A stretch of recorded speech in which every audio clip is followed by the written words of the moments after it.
Welcome to Born to Win. I'm Bob Proctor, and I've created these podcast episodes around timeless principles that I learned from my father, Bob Proctor. And when understood and applied, these principles can change the direction of your life. If you're enjoying these podcasts, please like, follow, comment, and share. This helps me to reach more people. Today I want to talk about something I grew up hearing thousands of times. The thing about this is that when you hear it, you may nod your head or even write it down. What I heard every day while growing up with Bob Proctor as my father was this: hold the image. Or, you've probably heard this one too, if you can see it in your mind, you can hold it in your hand. What do you think of when you hear me say it? These are beautiful statements, but what do they actually mean?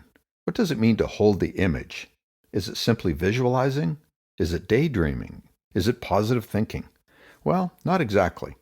Holding the image is far more practical than that.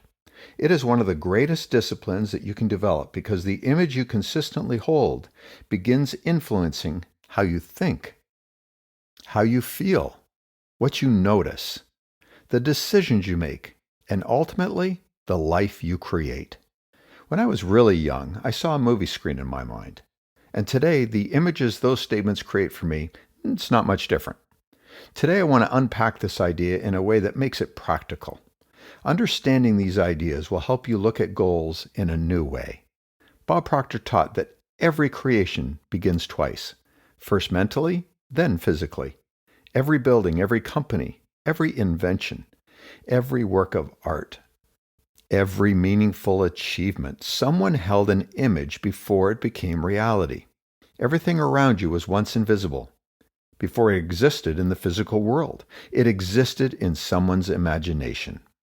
Holding the image means you're living mentally from the future you're intentionally creating. It becomes your mental home, your default point of reference, your internal compass. Think about a student who decides they want to become a physician. They know they're committing to years of study, exams, long nights, and countless sacrifices. Medical school, residency, perhaps even a fellowship after that. What keeps them moving forward when they're exhausted? When they question themselves? When they miss holidays with family or wonder if it's all worth it? It's the image they're holding. Long before they ever wear that white coat, they see themselves wearing it. They can picture themselves walking into an exam room, caring for a patient, making a diagnosis, performing the procedure they've spent years preparing to do. They don't just imagine earning a degree. They imagine becoming the person capable of earning it. That image gives meaning to every late night of studying, every difficult exam, and every setback along the way. Without that image, the work would simply feel like a sacrifice. With that image, every step has purpose. Life works the same way. The clearer the image of who you're becoming, the easier it is to stay committed to what you must do today. Your decisions become far more powerful when they're made in service of a clear image rather than reacting to today's circumstances. What we often see around us are people reacting to what they see instead of creating what they want to see. Now think about that. Too often we let circumstances create the image. People who understand what it means to hold an image allow the image to influence and drive the circumstances. That's a completely different way of living. Now let's connect this to the higher mental faculties that we've discussed in recent podcasts. Holding the image depends primarily on two of those faculties: imagination and will. Imagination creates the picture. Will refuses to let go of it. Both are necessary, because imagination without will becomes fantasy, and will without imagination has no direction. My father loved to quote the Dutch painter Vincent van Gogh, who said, "I dream my painting, and then I paint my dream." I've thought about that quote many times over the years because I believe it describes exactly what my father was trying to teach all of us. Van Gogh wasn't saying he painted whatever happened to appear on the canvas. He first saw it in his mind. He lived with the image. He became emotionally involved with it, and only then did he pick up the brush. That's exactly how every meaningful achievement in life begins. You don't build the business and then develop the vision. You don't become the leader and then become thinking like one. You don't wake up one day living your dream by accident. First, you hold the image. Then, through your thoughts, your decisions, your persistence, and your daily actions, you gradually paint your life into alignment with that image. In many ways, that's what my father spent his entire career teaching. You are always painting the picture of your life. The only question is, are you painting from a vision you've chosen or from the circumstances that you've accepted? One of the reasons people struggle with goals is that they keep replacing the image. Oh, Monday they're inspired. Tuesday, they're discouraged. Wednesday, they're distracted. And on Thursday, they compare themselves to someone else. Friday, they decide the goal is unrealistic, and by Saturday, they're holding an entirely different picture than the one they started with.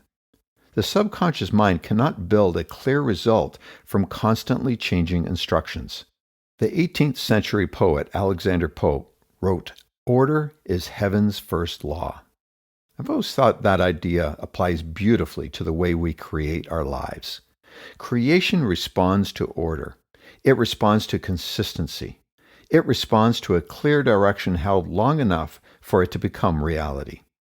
A scattered mind produces scattered results.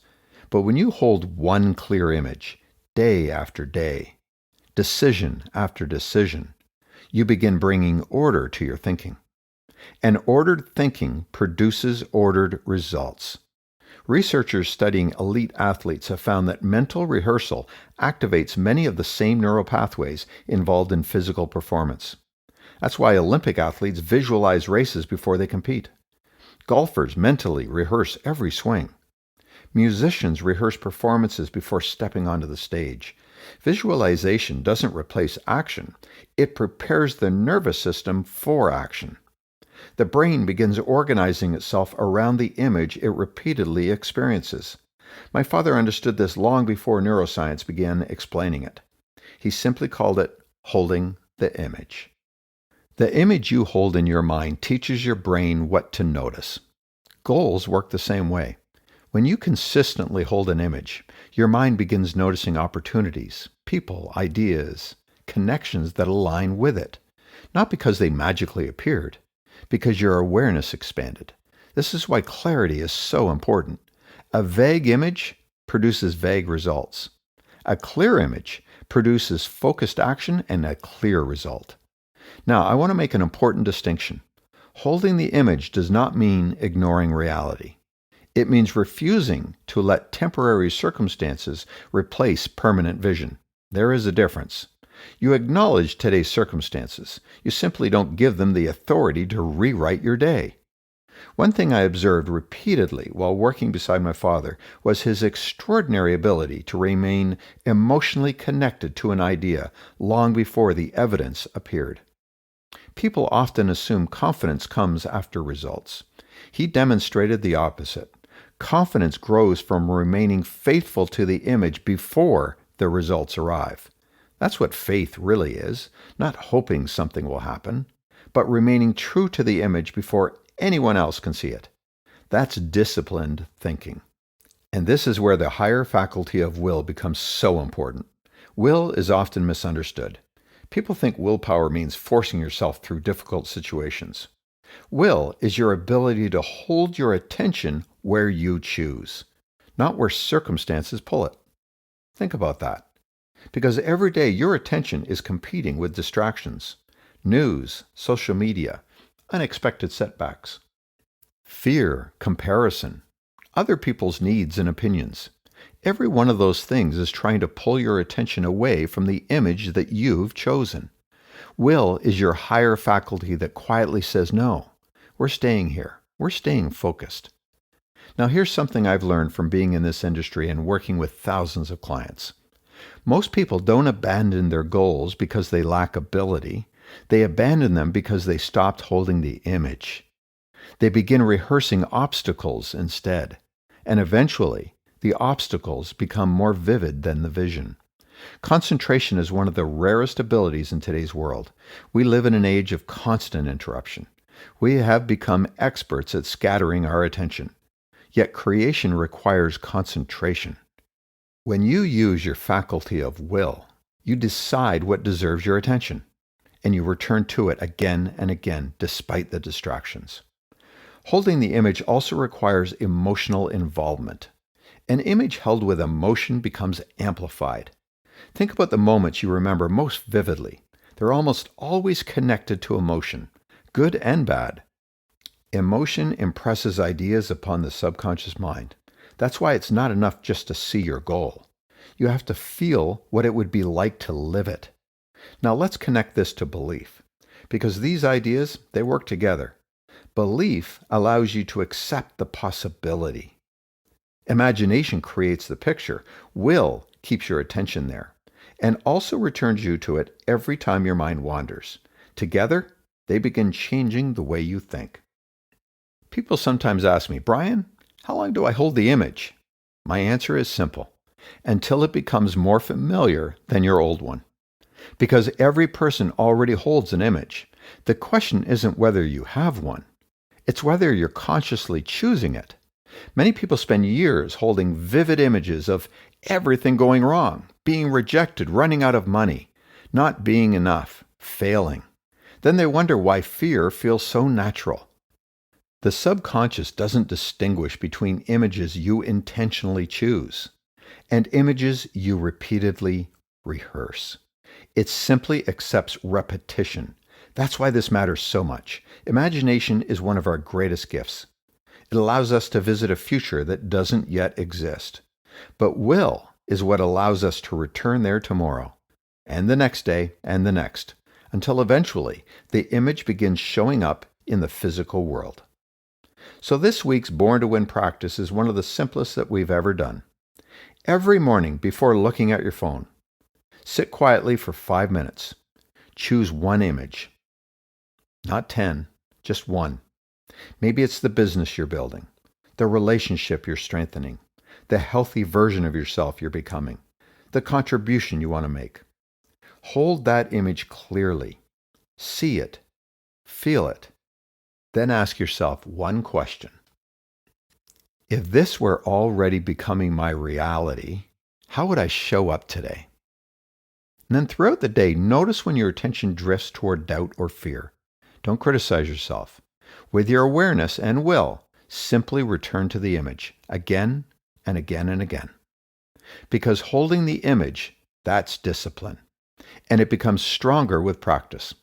So I hope you are leaving this podcast with a greater understanding of what it means to hold the image. As I mentioned in the beginning, I grew up hearing this pretty much daily. And when I sit each day quietly, I still see and hear my Father instructing me to hold the image. Even today, it's a reminder. Hold that image. Do the work. Thank you for joining me today on Born to Win. If this message resonated with you, please share it with someone who could use a reminder of their own inner greatness. It also helps me reach more people if you rate and follow this podcast. You can also find me on Instagram, Facebook, and TikTok at Brian Proctor Official. And remember, success isn't about luck or timing. It's about alignment. You were designed for success, built for expansion, and born to win. I'll see you next Monday. Until then, think big, trust yourself, and keep growing.